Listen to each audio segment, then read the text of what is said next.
Daniel Blanch, director del Departamento de Ciencias Políticas y Relaciones Internacionales de St. Louis University en Madrid. ¿Qué tal? Muy buenas, Daniel. Buenas. Encantados de tenerte por aquí, muchas gracias. Antes de entrar un poco en barrena, antes de preguntarte sobre la implicación geopolítica, quiero saber un poco cuál es tu primera valoración de la victoria de Trump. Si estás sorprendido también, sobre todo por la contundencia, ¿no? Pues sí, la contundencia es clara y además como las estadísticas, las encuestas no mostraban esto muy claramente, todos estamos en vilo hasta hace muy poquito pensando que Kamala Harris podía tener una oportunidad muy probable de llegar a la Casa Blanca. No ha sido así, con lo cual pues todos los politólogos estamos algo sorprendidos, aunque claro, siempre en los datos en algún lado pues se revela lo que podía ir pasando. La dificultad con las encuestas es que no siempre pues aciertan en exactamente cuál va a ser la forma de actuar de la gente. Con lo cual sí que estoy sorprendido de que Donald Trump haya ganado con un margen tan sobrado. ¿Y cuál puede ser el motivo? Porque muchos hablan del voto oculto, hemos visto sobre todo que los hispanos han apostado por Trump, hemos visto también que la economía, el aborto ha sido alguno de los puntos fundamentales, pero ¿el voto oculto puede ser uno de los motivos que expliquen esto? Por supuesto, sí, el voto oculto, también el hecho de que las encuestas pues tienen cierta dificultad en sopesar qué factores van a ser claves para el voto y cuánta gente va a votar motivada por una cuestión u otra. En este caso, pues se sabía que el aborto iba a ser un tema que motivaba a las mujeres a votar, pero evidentemente pues la economía ha sido otro factor y desafortunadamente eso no ha favorecido a Biden, que curiosamente, aun con una economía bastante robusta, no ha conseguido pues que eso trascendiera en la economía familiar de muchos. Por otra parte, pues el hecho de que en muchos casos las grandes cuestiones sobre el voto latino, hispano, son aglomeraciones de estadísticas y luego en la práctica pues muchas veces se divide esto en pequeños grupos, los cubanos exiliados que realmente votan a favor de los republicanos en gran número, muchos venezolanos exiliados también votan a favor de los republicanos, con lo cual es un poco más difícil medir esto de lo que las grandes cuestiones políticas aconsejarían. Pues otra de las preguntas que está en el aire es ¿qué ha pasado con Kamala Harris? Lo contaba al principio de la entrevista, ¿no? Que es que no ha conseguido superar a Joe Biden en ningún escenario, en ningún estado, y aunque es cierto que tampoco ha tenido mucho tiempo también por este caos que tuvieron los demócratas, quizás sí ha quedado por debajo de las expectativas, ¿no? Se puede hablar de que es un fracaso de Kamala. También es verdad que le dieron un trabajo muy difícil de hacer, porque claro, básicamente en un momento dado está claro que Joe Biden es muy mayor y no va a poder ganar, pero le dan muy poco tiempo a Kamala Harris para realmente construir las bases de lo que es el electorado norteamericano que pueda saber de qué va ella, si va a cambiar algo. En mis clases pues lo comentábamos con mis estudiantes, preguntándonos si es que ella se había podido distinguir de algún modo de Biden y no estaba tan claro de que lo hubiera hecho con su corta campaña y eso pues hace que la política de Biden, que en mi opinión no ha sido mala, pero desde luego, francamente me ha parecido Biden un presidente acertado, adecuado a los tiempos que corrían, pero no ha enganchado bien con lo que es el votante medio de Estados Unidos, sobre todo en la zona rural, que en este caso pues influye bastante en el voto del colegio electoral. ¿Y ahora qué? Es la pregunta que nos hacemos todos. ¿Ahora qué va a hacer Donald Trump? Más allá de los conflictos geopolíticos, ¿por dónde crees que van a ir sus primeros pasos? Contábamos hace apenas unos minutos que ya ha anunciado esta deportación masiva de inmigrantes. ¿Cuáles crees que van a ser un poco las claves del nuevo mandato de Trump? Pues sí, yo creo que Donald Trump ha indicado bastante claramente que va a seguir adelante con sus políticas anteriores. Yo le veo como un presidente personalista y unilateral, que actúa de una forma más parecida a un empresario que a lo que sería un político al uso. Con lo cual intuyo que su política, habiendo estudiado algo lo que hizo durante su primer mandato, pues que va a ser poco previsible, que va a tener todo tipo de cambios en política exterior, es decir, no va a seguir una estrategia clara y amplia, sino que su única estrategia va a ser esta de Make America Great Again, su estrategia MAGA. Con lo cual, en esa situación, entiendo que sus aliados pues deben estar algo preocupados porque no va a ser muy previsible su política. Está claro que, por ejemplo, Europa está en una situación, bueno, algo más endeble actualmente por el hecho de que el apoyo que Biden mostraba claramente a Ucrania, pues no va a seguir con tanta fuerza ahora posiblemente con Trump, en parte también porque el Congreso de Estados Unidos, básicamente los republicanos se cansaban de apoyar a Ucrania, con lo cual la política de Donald Trump va a ser menos favorable a Zelensky y tal vez él tenga esta visión que ha dicho de intentar forzar un alto el fuego, algún tipo de negociación, que es una palabra que casi ni se ha podido mencionar hasta ahora, pero que de repente probablemente sea una palabra clave en la relación entre Europa, Ucrania, Estados Unidos y Rusia. Pues estaba pendiente de los resultados, Daniel. Seguimos conociendo más datos de lo que ha sucedido en estas elecciones. Muchos hablaban de algunos estados clave, como saben, muchos tenían el foco puesto en Pensilvania. Pues acabamos de conocer que Donald Trump también ha ganado en Pensilvania. Se asegura los 19 votos del colegio electoral del estado. Para que se hagan una idea, en 2020 Biden ganó con el 50% de los votos frente al 49% de Trump. En 2016 Donald Trump sí que consiguió imponerse con un 49%. Ahora sabemos que acaba de superar con el 50,6% frente al 48,3% esta barrera, este muro azul en Pensilvania. Era uno de los estados clave y también se lo anota un Donald Trump que ascendería a los 296. Cada vez más clara esta victoria por parte de Donald Trump. Lo que también está claro, Daniel, es que en Europa hay miedo. Ahora te quiero preguntar sobre Ucrania, más o menos ya nos has deslizado qué puede pasar, pero ya se lleva tiempo advirtiendo de que había que protegerse ante la posible llegada de Trump, también teniendo en cuenta que es posible que retire o al menos aminore el apoyo a Ucrania y sobre todo que Europa va a tener que recomponerse de alguna forma, ¿no? Va a tener sobre todo que invertir más en defensa y estar un poco protegida ante lo que pueda suceder. Así es, yo creo que eso de algún modo ya se veía venir, pero está claro que ha llegado de repente.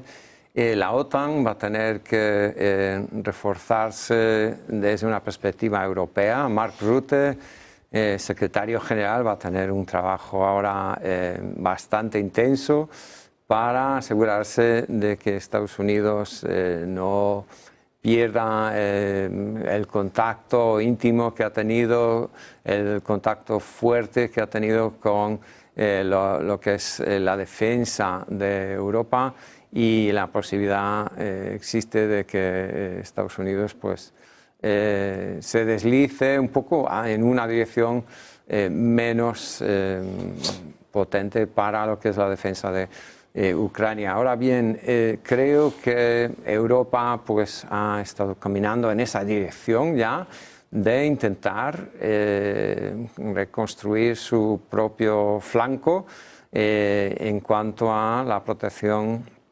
de este continente contra las amenazas rusas. Pero ese proceso va a tener que acelerarse bastante ahora mismo. Y no solo es Trump, es el hecho de que pues, los republicanos controlan el Senado.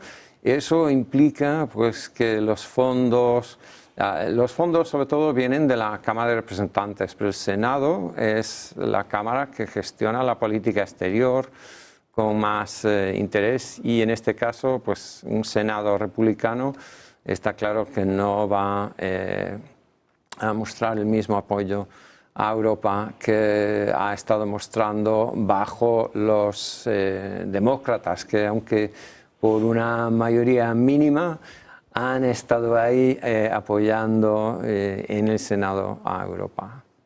Y ahora uno de los puntos fundamentales, ¿qué va a pasar con Ucrania? Porque encima llega el invierno, llega la época más complicada para los ucranianos, teniendo en cuenta además todos los avances que estamos viendo por parte de Rusia en Donetsk, en algunos de los bastiones claves, sobre todo después de tomar Vuhledar hace apenas unas semanas. Zelensky ya lleva tiempo avisando sobre esta cuestión y ahora, claro, no sé si es el momento más difícil para Ucrania desde el principio de la guerra, si es la peor noticia. Pues pudiera serlo, claro. Zelensky ha hecho una gran labor como actor internacional. Ha sido impresionante su labor de intentar conseguir apoyo de todos los medios y estar presente en muchos entornos internacionales para conseguir ese apoyo que ha necesitado Ucrania en estos años. Y no creo que Estados Unidos pues, le deje completamente solo, pero desde luego que habrá esa tendencia, con lo cual habrá un proceso de decisión de política exterior dentro de lo que son las burocracias y administraciones norteamericanas.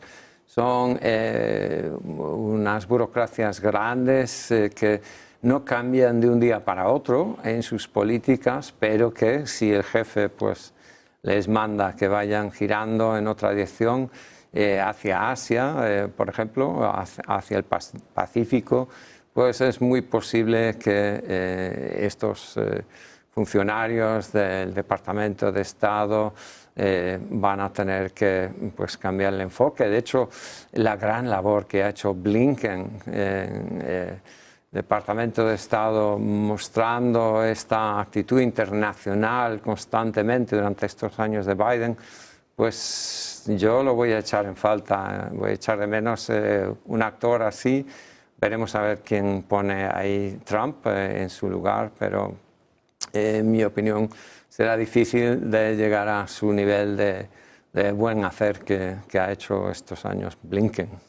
Te preguntaba por Ucrania, Daniel, te quiero preguntar ahora por Rusia. Sabemos que Trump es bastante más cercano de Vladimir Putin. De hecho, salían informaciones hace unos días de que han estado en contacto incluso después de que dejara la Casa Blanca. La pregunta es clara, si Estados Unidos y Rusia se van a acercar, ¿cómo afecta esto a Ucrania? Y sobre todo, bueno, pues cómo afecta un poco a la geopolítica mundial, si podemos ver un cambio en estos bloques que ahora mismo están muy definidos. Es una buena pregunta, no es fácil de contestarla con mucho acierto.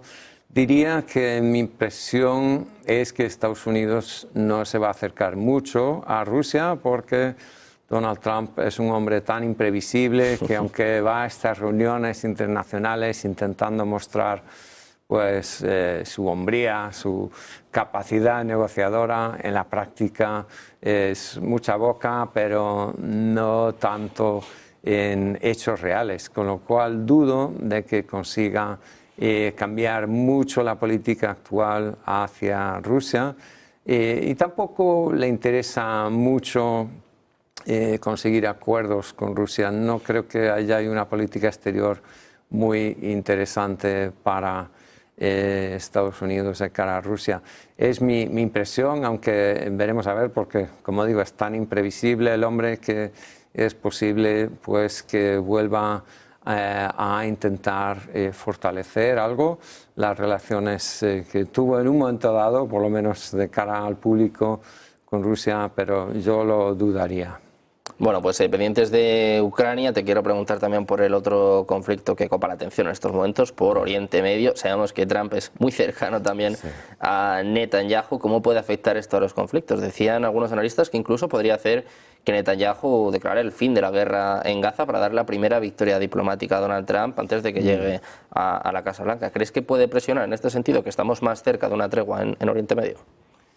Pues desde luego, como tú dices, Donald Trump tiene muchísimo interés en apoyar al máximo a Israel, y sus bases también en el electorado son unas bases muy favorables a Israel, con lo cual qué duda cabe que Israel tendrá un futuro más seguro, hasta el punto de que pues, cualquier intento de limitar las acciones de Israel que hizo Joe Biden en estos años, que no tuvieron mucho éxito, pero yo creo que eso se va a esfumar, no va a haber controles sobre Netanyahu. Creo que Netanyahu va a tener la mano libre para actuar de una forma un poco más clara. Lo que me temo a título personal es que pudiera haber aquí complicaciones no solo mayores de las que ya hay en Gaza y Líbano, sino que además Irán pudiera ser pues, un país que pues esté un poco más bajo la amenaza de lo que fue la política exterior de Donald Trump en su primer mandato, que fue presión máxima presión sobre Irán. Entonces, lo que es aminorar algo la tensión con Irán no creo que pueda ser una realidad en estos próximos años, y veremos a ver hasta qué punto. Yo pienso que nadie tiene interés en que haya un conflicto mayor con Irán, pero aún así Estados Unidos sí que ha estado muy presente apoyando a Israel y seguirá en ello hasta el punto de que no habrá límites como los que intentó imponer Biden a Netanyahu.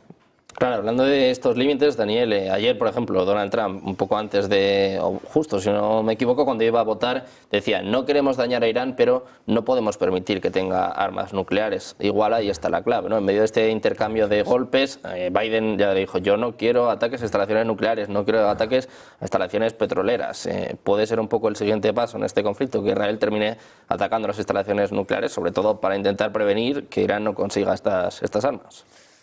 Bueno, como politólogo espero que las acciones racionales de seres humanos sean la clave en todo esto, con lo cual no puedo postular pues, que haya unas acciones que a mi parecer serían casi irracionales, es decir, pasar de ciertas rayas sería muy peligroso con Irán, con lo cual pues por lo menos desde una perspectiva teórica sostengo que tendrán que pensar con un análisis racional y ver hasta qué punto pueden presionar o limitar la política de Irán.